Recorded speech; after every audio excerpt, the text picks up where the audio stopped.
Hello, and welcome to the first ever Next Gen podcast. Glad to have you. I'm your host, Brooks Huber, alongside Dane Farstveet. Here's a sneak peek of the podcast broken down into segments. We'll be discussing the biggest deal of the draft, the biggest surprise of the draft, and the biggest winners and losers. All right, Dane, what was your biggest surprise in the NFL draft? My biggest surprise was the Packers trading up to get Jordan Love. It surprised me because they're in win now mode to me, and I just don't see how that pick helps them get better. They need to get Rodgers more weapons because all he has is Devontae Adams right now. I mean, he does have Jamal Williams and Jimmy Graham, Aaron Jones. Yeah, and Jimmy Graham is gone, so I just feel like they should have got him. They should have got him a weapon. Instead of trying to get his replacement in the first round, they should have got a weapon. Yeah, I agree with that statement a lot. My biggest surprise was the Eagles drafting Jalen Hurts with the 53rd pick because they have Carson Wentz. They signed him to a huge extension last season. And, okay, I know Wentz gets injured, and if the Eagles are worried about that, don't draft a QB in the second round. Draft an O-line to protect Wentz, not draft a backup quarterback. I love Hurts. I think he's a winner, but he will never see the field unless Wentz goes down with an injury. Eagles said that they'd use him in like a Taysom Hill role. Hill-type role, yeah. But you don't draft a guy in the second round to do that. If you are going to do that, do what the Raiders did. Draft a Swiss Army knife, Lynn Bowden in the third round. If you want a Taysom Hill-esque player, okay, you get him, but not in the second round, okay, when you have other holes to fill. This pick makes no sense to me the way I look at it, okay? Because you're drafting for holes. I mean, it doesn't make sense. You have the Cowboys on the other side, okay? They have three amazing wide receivers now, okay? Draft a cornerback. Christian Fulton was on the board, and they didn't pick him to pair alongside Darius Slay to help slow down that passing attack. If you're trying to win the NFC East, this does not make sense. Not at all. Yeah, I wasn't a fan of that pick either. I questioned it. It does not make sense at all. No matter how I look at it, it's just not a good pick. He's a good player, but how they're thinking of using him, it's not appealing to me. Yeah, I don't like it. They should have got a corner if they were trying, because the Cowboys now they got CeeDee Lamb. They should have drafted another corner or just a safety. Exactly. There were people on the board that they could have easily gotten. But no. They got to go getting a backup quarterback. They're betting on Carson Wentz being injured. That's what they're... Brooks, what is your biggest steal of the draft? All right, this is a no-surprise pick here. CeeDee Lamb falling to the Cowboys at 17. Okay? CeeDee Lamb is a baller. Okay? He didn't run a flashy 40 time, only like a 4.5. But you turn on the tape, you get speed. CeeDee Lamb is the king of yards after the catch. He makes people miss. He broke 26 tackles in 2019, according to Pro Football Focus. Okay, he's a very strong route runner, has ability to make contested catches as well. That's why he has a pro comparison to DeAndre Hopkins. He was my wide receiver one heading into the draft alongside Jerry Jeudy. Okay, and he's just a baller. I don't know how he fell to 17, but the Cowboys got an instant threat. And he's a playmaker. Try stopping their offense now. Okay, the dude averaged at least 17.5 yards per catch in all three of his seasons at Oklahoma. That's unheard of. I mean, how does a guy like that? It's easy to break tackles when you're playing in the Big 12, but I mean. Okay, but you turn on the tape though. He's not just breaking one tackle; he's breaking multiple. I get what you're saying there. Okay, like you turn on the tape. Some of the defenses, they're not great. Okay, they're not. I'm not going to sugarcoat that at all. But the way he makes plays on the ball, I mean, he's going to be. Yeah, he's a great talent. I think he's the second best receiver in the draft, or he was. Yeah, I think him and Jeudy are like both ones. I don't know how Ruggs got picked ahead of him, but I think Ruggs got picked ahead of him because he's got speed, and he'll be like a deep threat. And I think John Gruden was trying to play to like keep up with the Chiefs basically in their offense, you know.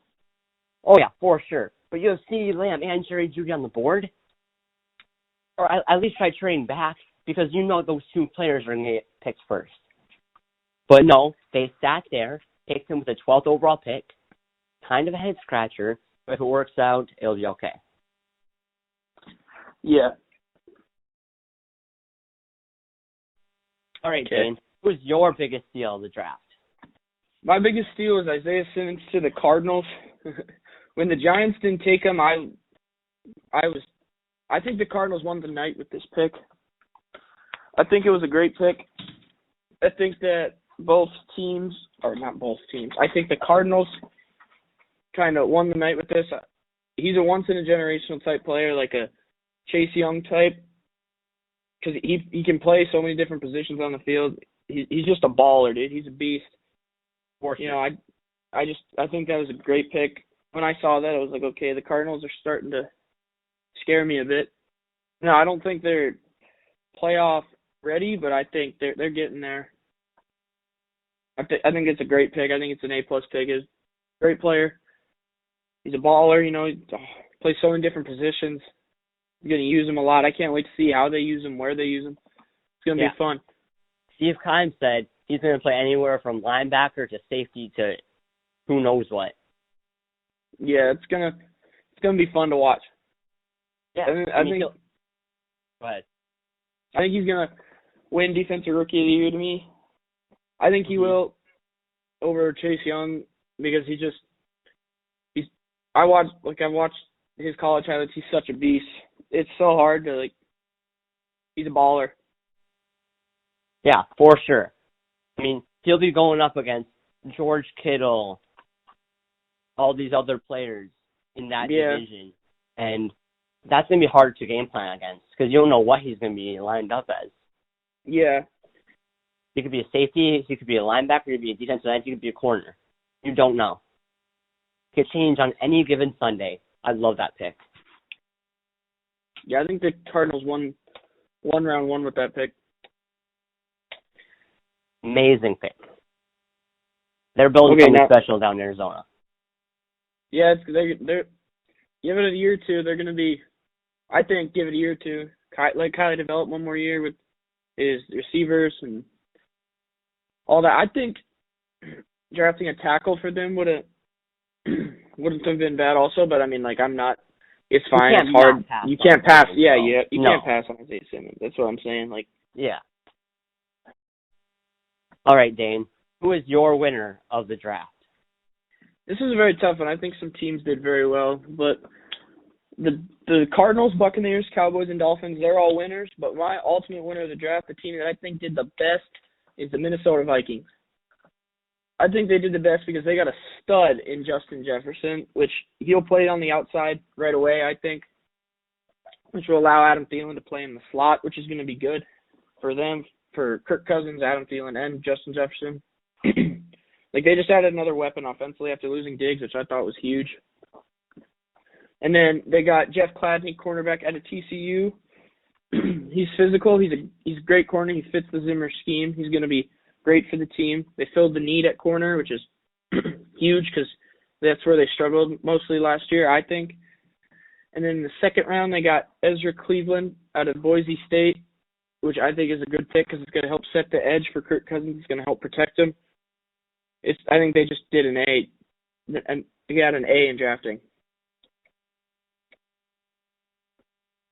Yeah, I agree with all those picks.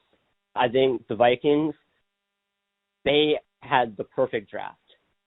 They scored on all of their picks, got insane value out of all of them. Great picks. Brooks, who are your winners of the draft?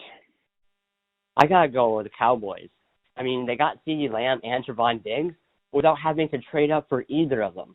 And both those guys just fell into their lap. And the best part about the CeeDee pick is it stopped an NFC rival, the Eagles, from getting CeeDee. The Eagles have a gaping hole at wide receiver. I know they just traded for Marquise Goodwin, okay, but he has no CeeDee Lamb. No CeeDee Lamb. And as for Trayvon Diggs, brother of Stephon Diggs, that dude has first-round talent. And he falls to the Cowboys in the second round? That's insane. Many mock drafts had him from mid-first to late first. Okay? And all this dude does is make plays on the ball. He fills a need at the corner position. Okay? And he makes plays on the ball. Great drafting by the Cowboys. They had their draft board set up. They got who they wanted. I mean, you can't ask for anything more. Dallas just had a great draft. And they are cemented as my early favorite to win the NFC East. I mean, it didn't matter how good the Eagles drafted, even though they drafted pretty poorly. I mean, the Cowboys just nailed the draft for me. Can't say more about it. Yeah, I think they did very well too. Very good draft. They hit on a lot of their picks. All right, Dane. For your biggest loser from the draft. My biggest loser was the Philadelphia Eagles. Here's why. It's because with their first round pick, their first pick of the night, they settled. I think they wanted CeeDee Lamb. But then he went to the Cowboys. And also, I think they might have done well in the other picks, but I think that they didn't get the receiver they wanted. And also, they drafted Jalen Hurts, which I thought was not a good pick at all. Because I think they're losers because they should have got a corner after they saw that CD went to the Cowboys. I mean, they got Darius Slay, but with Amari Cooper, Michael Gallup, and CeeDee Lamb, you're gonna need more than just one corner. Yeah, it doesn't matter if you can shut down Amari Cooper. Yeah. You gotta worry about shutting down CD and Michael Gallup. Not to mention that Zeke has a great history of running over the Eagles defense. Yeah, in that division when it was so close last year, and you needed receivers, you needed a receiver to help you, because if they had a receiver, I think they could have went maybe won one or two more, or a top tier receiver, like an Amari Cooper or Stephon Diggs sort of type guy like that. I think they lost considering of how well the Cowboys drafted and how poorly they did. Yeah, great take. I agree with that. My loser, though, from this draft has to be Aaron Rodgers. Okay? All he wanted was the Packers to draft him weapons. And what do they do instead? They draft Jordan Love, QB of Utah State. Okay? Now, Jordan Love, great prospect, huge upside. Okay? But Rodgers wanted weapons. And Packers did not give them to him. Aaron Rodgers wanted to be put in a better position to win a Super Bowl by getting more weapons, because outside Devontae Adams, they didn't really have anyone to pass to from a wide receiver's standpoint. Yeah, so instead of putting them in a better position to win a Super Bowl, they drafted a quarterback to replace him, even though Rodgers had stated many times before he wants to play for a long time. And he's only 36 now. I get it, though. I get the same they have to Aaron Rodgers with the Brett Favre situation. Aaron Rodgers got drafted with relatively the same pick. And he turned out just fine. The thing is, Aaron Rodgers has a huge ego. And I don't think he's going to like mentoring a dude who's going to end up taking his job. He doesn't seem like a quarterback that would be willing to do that. He's just... Yeah. I don't think it's a good pick. I think when you see that Aaron Rodgers starts regressing, what you do is in 2 years, you find a quarterback that you like. Yeah. It was not a good pick at all, considering how well the Vikings drafted. Exactly.